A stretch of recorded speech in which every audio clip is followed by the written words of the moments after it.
Today's special is memories. As we celebrate independence this 4th of July weekend, let us not forget the foresight of our founding fathers that gives us the freedom to worship.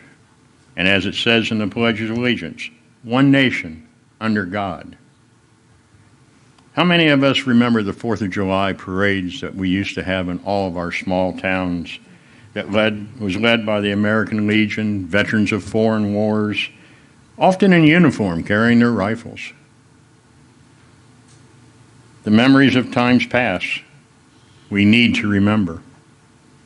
As Alice and I have said many times, we're making memories through life, things that we can look back on. How many of you have taken the time to think back on those memories of times past? The good times, the bad times, things that we learned, family, friends, the sights that we have seen. I mean, we just recently came back from a vacation and every vacation we've on, we've just seen more and more of God's wondrous sights. There's so much out there that we can see that God has given us. Take the time to look in the clouds and see what kind of animals and things that you can make out of them. It's wonderful. The time of sharing with friends and family and doing things that sometimes are a little bit out of kilter, not ourselves, but freedom to be ourselves is something we all need to remember. God has given us so much to remember, places to go, the beauty we call earth, the fun times we have with family and friends, as we did last night, the sights we see, mountains, prairies, wildflowers, and trees, the crazy, funny.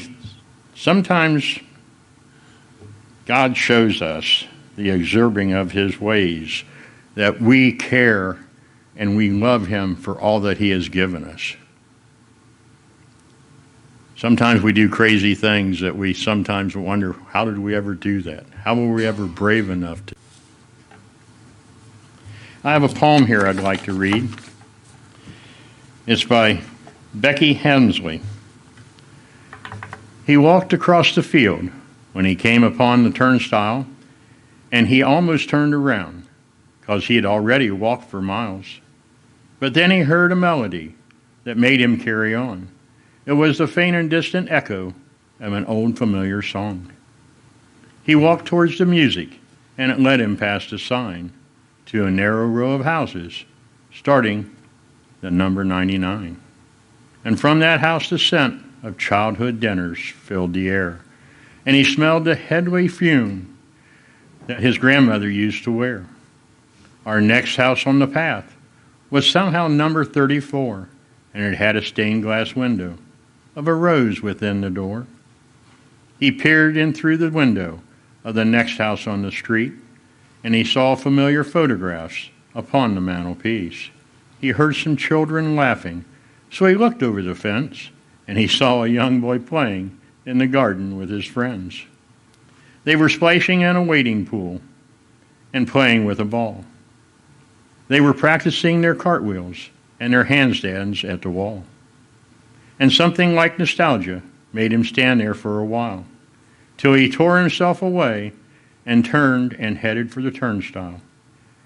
And as it was that he then passed the signpost with all familiar name, and he realized that he had just walked down a street called Memory Lane.